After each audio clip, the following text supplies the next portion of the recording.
番禺人未必知道嘅呢一間桑拿雞，一隻靚雞嘅雞味口感，佢全部都區備晒。呢隻雞我哋足足等咗45分鐘啦，絕對新鮮啊！一揭蓋嗰陣鮮味咧已經係湧晒上嚟。係呢度係芝芝。今日咧喺廣州番禺食一間桑拿雞啊，個個出發！人哋未放呢個包都過嚟揾嘢食先啦。有人睇下呢種地方咧冇環境可言，越係呢啲地方嘅話咧，就證明嚟啱地方啦。我見你喺度推薦桑拿雞喎，鮮雞198。哇，點解你呢度啲雞咧按時價嘅？我有時落貨貴啲，又賣貴啲。咁如果係清遠雞嘅話咧，鮮雞係168。乾脆嚟一個大扇雞啦。呢個扇雞有幾重啊？冇雞落得水。啲咩鍋底係20蚊，鍋底配一份菜。咁你就幫我攞一個大扇雞啊！哇，你睇下呢隻扇雞，佢啲雞皮咧滑捋捋㗎，再鋪埋層蟲草花喺面上咧，簡直係鮮上加鮮啊！到後邊有一陣淡淡地荷葉嘅清香味道，就快過年啦，梗係要同老友小聚整翻支毛鋪綠條啦。入口綿甜柔和，飲起身咧有草本嘅清香，中和咗雞肉嘅油膩感啊！過年小聚咧飲多幾杯都唔係有負擔。最後咧一定要整翻呢一碗精華雞湯啊！好鮮甜，飲起身啊清潤又暖胃啊！我覺得過年小聚咧喺度食桑拿雞配靚酒，簡直人生樂事啊！嗱，做人咧最緊就開心啦。無論邊一個時間段都超多人。作為30多年嘅一家老店，這點自信還是有。呢一頁都有成50幾樣嘢，成張紙有100幾樣款。喺中山呢一間開咗30年嘅食店，無時無刻都坐滿人啊！呢度係芝芝，今日咧帶你去食一間中山食期，由細食到大嘅一間食店啊！Go go，出發就係呢一間啦，24小時都開，有冇位啊？啊呢邊啊，你知道這家店開了多久嗎？30。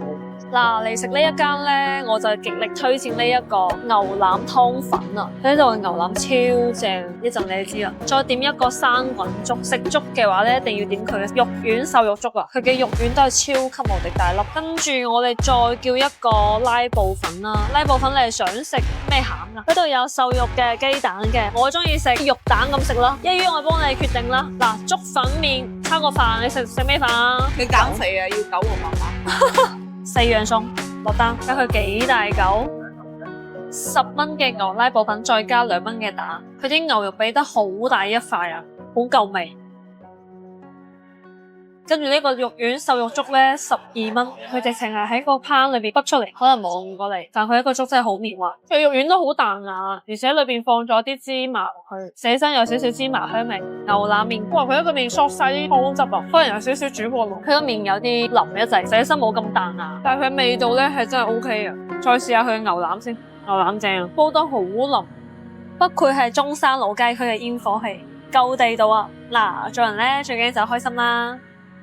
燒鵝80蚊半隻，燒排骨40蚊一粒，白灼鵝腸25蚊一粒，三絲炒米粉25蚊。呢個係咁樣一粒嘅炒米粉份量。喺廣州番禺呢一間老字號大排檔，簡直係大件夾抵食啊！佢呢一碟咁樣嘅炒粉咧，喺出邊賣都可以分3份咁樣賣。你呢度開咗幾年啊10年啦，有10年啊11、12年有。呢邊其實都係街坊生意多，係咪啊？幾時先咁好生意啊？我嗱咁生意，呢2年就特別好生意啲咯。係。呢度係芝芝，今日咧喺廣州番禺食一間老字號街坊飯堂啊，Go go出發，到啦！哇，呢度出邊咧都停滿晒車啊，入到嚟咧好多人，不愧係街坊飯堂啊！我哋可以坐正人哋門口喎。如果係夏天嘅話，真係靠呢啲風扇撐住，阻唔阻你哋做嘢啊？可唔可以睇一下你哋斬燒鵝啊？哇，你哋中午真係騰晒腳喎！可唔可以問一下你啲咩鵝嚟㗎？黑中鵝啊，半粒45蚊有幾條啊4條啦。哇！呢個係咁樣一粒嘅炒米粉份量，佢呢度咧小炒同埋啲湯類都係25、30蚊一份嘅，我覺得其實價錢都係好合理咯。但係佢嘅蒸水蛋咧又賣到25蚊喎，係咪要拉翻啲平均值咧？叫咗個鵝啦，咁要個燒排骨啦。你頭先話米粉啊，邊啲米粉啊？就是炒米粉，份量有幾大啊？因為今日我哋3個人食。夠晒你食打晒，有你打包啊！夠晒啦，要打包啊！但係我今日仲想試埋個白灼鵝腸喎，幫我加呢個啦。3絲炒米粉25蚊一粒，我我已經目瞪口呆啦！咁樣嘅份量，咁大盤炒粉咧，個鑊氣味都好足啊，味道火候都啱啱好。嗱，人哋大中午飲酒，我哋大中午都飲翻支勁仔。過年前咧，一家大細嚟呢度食200蚊都唔使啊，再配埋支勁酒，飲起身清清爽爽，帶少少甘醇，飲完咧暖暖地，成個人好舒服。再搭配埋一啲燒鵝同燒排骨咧，真係暖心又暖胃啊！佢呢個燒鵝咧個皮啊，咬起身好脆啊，再蘸埋呢個燒鵝汁咧，食起身更加香。佢嘅鵝腸份量唔好多，下面咧係鋪滿咗好多芽菜。你睇佢嘅賣相，嘈交啊嘈交啊嘈交！哇！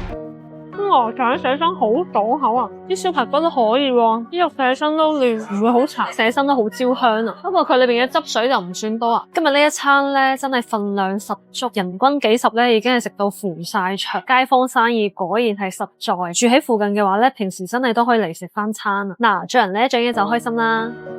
喺江門呢一間豬肚火鍋竟然可以將普通嘅豬肉做到極致啊！唔係啲比較獵奇嘅部位嗎？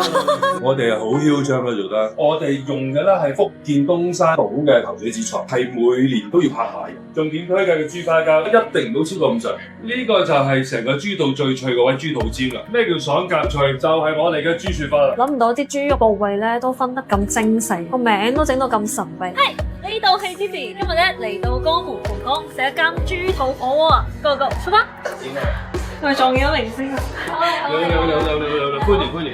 我帶你上去啊！不如我俾個包廂你啊 ？OK， 好。你好，hello，你好。你有冇介紹我哋啲正嘢俾佢？介紹咗一個。都係要你 Sammy 哥嚟推薦一下啦。其實我哋咁講啦，其實我哋嘅認知咧，一般我哋潮汕食牛火鍋，但係其實咧潮汕嘅精品豬火鍋咧，我哋係會劃分好多不同豬嘅部位嘅細節，係可以媲美到牛嘅。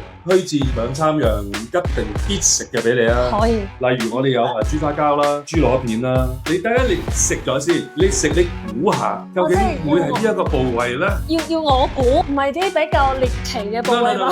同埋我哋最極力推薦俾你嘅，我哋嘅精品豬腰。啊，豬腰我食過。我哋係好囂張啦，做得囂張嘅程度係去到我哋可以做到咁大邊度，做到咁下。因為咁樣啦，你直情今晚呢一餐間店最招牌同埋最有特色嘅豬肚都安排上。OK， 都係 Sammy 哥服務周到。咁今晚咧，我哋叫咗2個湯底，一個係金不換鮮貝湯，同埋呢一個胡椒酸菜豬肚湯底。呢個紫菜湯大油奶肚，好好飲啊，超好飲，佢好夠味道啊！佢呢個紫菜咧真係好有嗰種鹹鮮味啊，佢真係好脆。呢個豬肚尖咧，極品之中嘅極品。呢個豬肚尖咧同豬肚咧味道其實係差唔多嘅，但係呢一個豬肚尖佢嘅口感寫身係更加厚實啲。Sammy哥幫我落去咧，我太緊張啦，都未太仔細品嚐佢一個味道先，都係成嚿花膠咁嘅樣。第一啖俾我真係好驚喜，食起身咧佢嘅口感咧同花膠口感係差唔多嘅，可以講話佢係帶咗啲豬味嘅花膠，煮咗15秒嘅雪花豬肉，佢嘅口感脆爽嘅同時咧，佢嘅油脂都會豐富啲。再嚟翻呢一個前欄肉，似唔似我哋食嘅回頭肉咧？我呢一個嘅口感咧又唔一樣，佢肉係更加厚實啲，好嫩好嫩，就係要食佢嘅口感。而家食嘅話咧，個口感係最嫩最嫩。第一啖食落去嘅脆嘅，然之後係再食得出佢係滑。食起身咧係冇嗰種騷味，係我可以接受嗰種味道。再試埋呢一個東蠔，第一啖反而係佢嘅脆多啲，而且呢個生蠔我都唔捨得去蘸料食，我都驚蘸咗料之後咧搶晒呢個生蠔原本嘅清甜嘅鮮味。我敢保證啊，呢一個生蠔咧喺市場根本買唔到嘅。卷張超特大牛丸可以打得乒乓波啦，咁大一嚿嘅係啊！呢個牛丸同埋一個海鰻魚丸咧，同我去潮汕食到嘅味道口感都係差唔多嘅。我今晚反而係對呢一個豬腰、豬花膠會好感好多。嗱，做人咧最緊要就開心啦。呢間店嘅毛肚真係百食不厭啊！喺江門呢一間毛肚火鍋店，如果冇點呢個野生菌湯，就等於冇嚟。湯的話有菌湯3喝，第一喝的話就是搭配15梨銷喝原湯，第二喝的話就是這個香菜豬肉扒，一口入一口湯那種鮮香，最後的話就是我們菌湯的第3喝，搭配我們那個拽麵。係呢度係 Cici，今日咧嚟到江門食一間火鍋店啊，Go Go 出發！2026年嘅第一餐火鍋啊！你好，2位。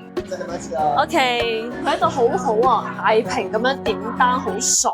我看你們這家店都是主打一個毛肚火鍋，什麼叫12大戶法？就是我們巴奴原創和手堆的12道菜。跟菠菜是什麼？跟普通菠菜有什麼區別嗎？它主要是帶根吃的，根比較甜，農夫定向入口的。叫咗個三味奔馳鍋，一個係經典牛油辣招牌野生菌湯底，再加埋一個清湯。我看這有指定15顆香蔥誒，這麼嚴謹。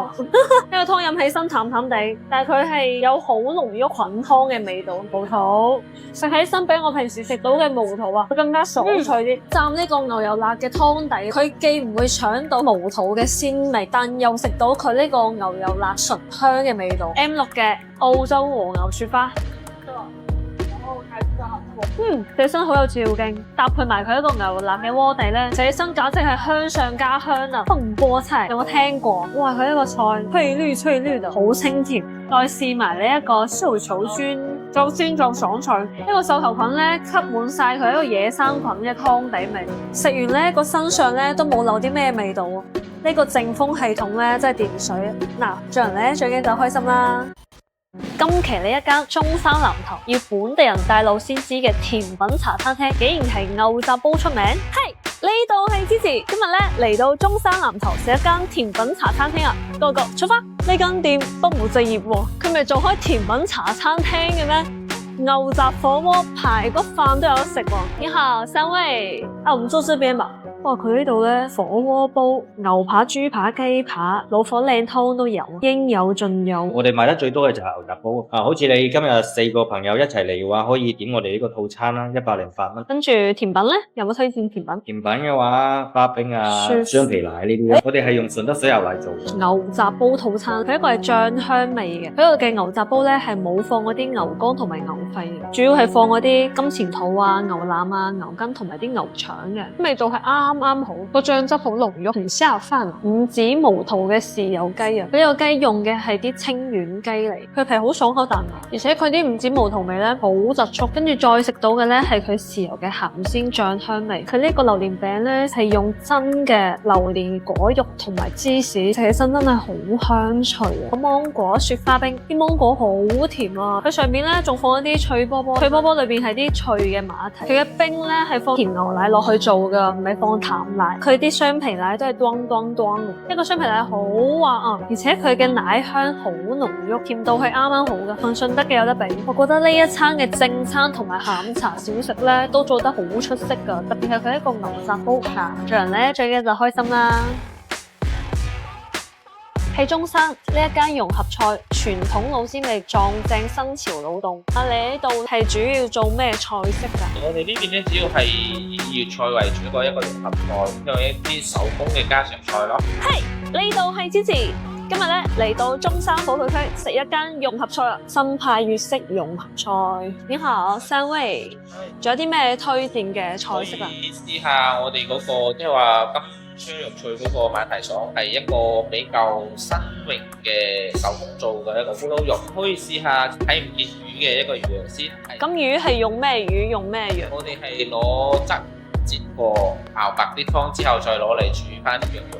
然之後羊肉我哋用嘅都係啲黑山羊。其實你呢間店開咗幾耐啊？我哋啱開唔耐，差唔多1個月度。啱開咗1個月，係有啲咩優惠啊？線上嘅話，抖音嗰度可以有一啲即係雙人餐啊、代金券嗰啲折扣。哇！呢個魚同羊嘅搭配真係絕啊！啲湯已經係奶白色啦，呢種天氣飲咧啱好，夠滋補啊！佢啲羊咧飲起身都覺得係酥嗰種。哇！佢啲羊肉食起身一啲都唔酥，太鮮啦！佢啲羊肉咧燉到好軟爛啊，好濃香嘅腐乳醬。我覺得蘸咗腐乳醬之後咧，佢成個口感更加豐富啲。睇一下佢呢個溏心包啦，呢個溏心包扣上啲黑松露汁落去，個口感係硬爽勁。佢嘅黑松露汁咧係好濃郁嘅。試埋呢一個原隻花膠，都係淋咗啲黑松露醬上去。花膠都係食起身咧係好軟糯嘅，啲黑松露汁好突出。我覺得佢呢個咕嚕肉咧炸得好酥脆啊，然之後咬落去一啖咧，花肉嘅香味湧晒出嚟，再食落去嘅一啖咧，食得出佢馬蹄嘅清爽感。佢呢個牛肋排咧係帶皮嘅，佢嘅味道係鹹香順口噶，汁係好食噶。煮嘅時間如果再長啲就好，但係佢啲汁係做得唔錯嘅。避風塘炒鮑魚喎，好酥脆啊！呢塊蟹肉咧咬出嚟係好酥脆，好酥脆。然之後佢嘅蟹肉係夠鮮甜嘅。呢一間心態嘅融合菜，每一道菜有特色嘅同時咧，佢嘅鮮味同埋創意係相兼備嘅。嗱，做人咧最緊要就開心啦〜